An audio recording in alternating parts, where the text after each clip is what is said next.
Salauddin commission বাংলাদেশকে অন্য খাতে প্রভাবিত করার জন্য প্রচেষ্টা চালিয়েছিল।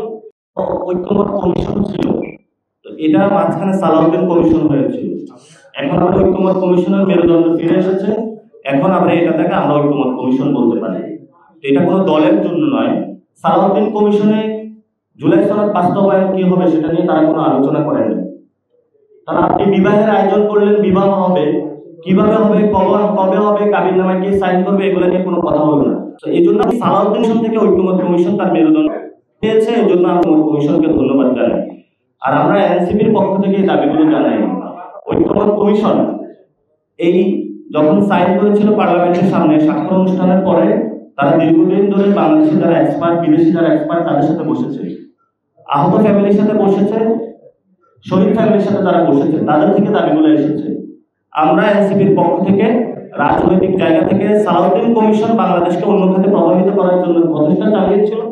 আমরা ঐক্যমত কমিশনের মেরুদণ্ডকে সোজা করে তাদের জায়গায় নিয়ে এসেছি।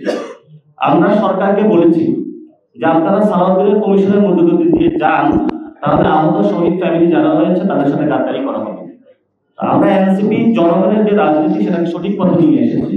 ফলত আমরা তাদের কাছে আহ্বান রাখবো যে আপনি এটা কোনো দল হিসেবে দেখবেন না, এটা হলো বাংলাদেশের জনগণের একটা ভয়েস আমরা দিয়েছি। আপনারা যদি আগে বাস্তবায়নের প্রক্রিয়া সালাউদ্দিন কমিশনে আলোচনা হতো তাহলে তো কোনো সমস্যা ছিল না, সেখানে তারা একটা সিদ্ধান্ত আসতো। আমরা যখন বলেছি যে আমরা এই সিদ্ধান্তটা না দেখে আমি তো অন্ধভাবে সাইন করতে পারি না, তাহলে ওনারা এটা তো ওনারা ভুল করেছেন যে ওনারা বাস্তবায়ন প্রক্রিয়াটা কেমন হবে সেটা দেখেই বিএনপি সাইন করা উচিত ছিল। তো ওনাদের ভুলটা তো আমাদের ঘাড়ে এখন তুলে দেওয়া উচিত না। সে জায়গা থেকে বিএনপির প্রতি আহ্বান থাকবে যে আপনারা নিজেদের ভুল অন্যদের উপরে চাপিয়ে দেওয়ার চেষ্টা করবেন না। আপনি সাইন করে ভুল করেছেন, আপনার দেখা উচিত ছিল যে বিলটা কি হয়। আমরা সেই দাবিগুলো দিয়েছিলাম, আমরা আপনাদের কাছেও গিয়েছিলাম। তো এই জন্য হলো যদি দীর্ঘদিনের পুরাতন রাজনীতির দল বলে সব আপনাদেরকে মনে করুন, মাঝে মধ্যে খেলতে গিয়ে একটু ভুল করে ফেলেন। এখন এবার ভুল করে ফেলেছেন, এবার ভুলের কাফারা আপনারা আদায় করুন, জনগণের সাথে আসুন এবং জনগণের পক্ষে থাকুন। আর এখানে তো রেফারিকে মানে ফাউল করতেছে, মানে রেফারিকে তো দায়িত্ব পালন করতে দিচ্ছে না। ছিল ঐক্যমত কমিশন, দাঁড়িয়ে দিচ্ছে সালাউদ্দিন কমিশন। তা আমাদের দায়িত্ব তো হলো রেফারিকে মানে তার দায়িত্ব পালন করতে দেওয়া। সেজন্য হলো উনি এটার মাধ্যমে আসলে যখন বলতেছেন অনৈক্য, এখন বিএনপির কথা যে জনগণের বিপক্ষে গিয়ে বিএনপি যদি একটি কথা বলে আর জনগণের পক্ষে কথা বললে যদি অনৈক্য সৃষ্টি হয়, আর এটার মাধ্যমে তারা হলো জুলাই চার্টার হলো বন্ডল করে আওয়ামী লীগকে ফিরিয়ে আনার প্রচেষ্টা বাংলাদেশে চেষ্টা চালিয়ে যায়, সেটা তো আমরা বাংলাদেশে হতে দিব না। তারা গত 15 বছরে ধাক্কা দেয়, নড়ে না, শেখ হাসিনার গদি নড়ে না, শুধু ঢুলে নড়ে না।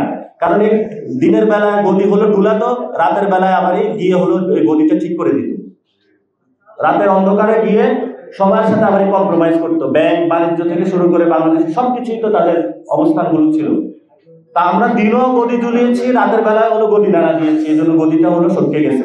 এই জন্য বিএনপিকে বলবো এই দিনের বেলা ঐক্যমত কমিশনে, রাতের বেলা হলো বিভিন্ন এম্বাসি, বিভিন্ন বাংলাদেশের যেই ফেসিবাদী শক্তি যারা আসার প্রচেষ্টা চালাচ্ছে, এই যে জাতীয় পার্টি থেকে শুরু করে বিভিন্ন রাতের বেলায় যে মিটিং মিছিল, এগুলো আপনারা বাদ দেন। দিনের বেলা ঐক্যমত কমিশনের যেভাবে সময় দিয়েছেন, রাতের বেলায় সংস্কারের জন্য সময় দেন, তাহলে এই ধরনের ভবিষ্যতে আপনারা ভুলও করবেন না, বাংলাদেশকে একটি সুন্দর জায়গায় আপনারা নিয়ে যেতে পারবেন।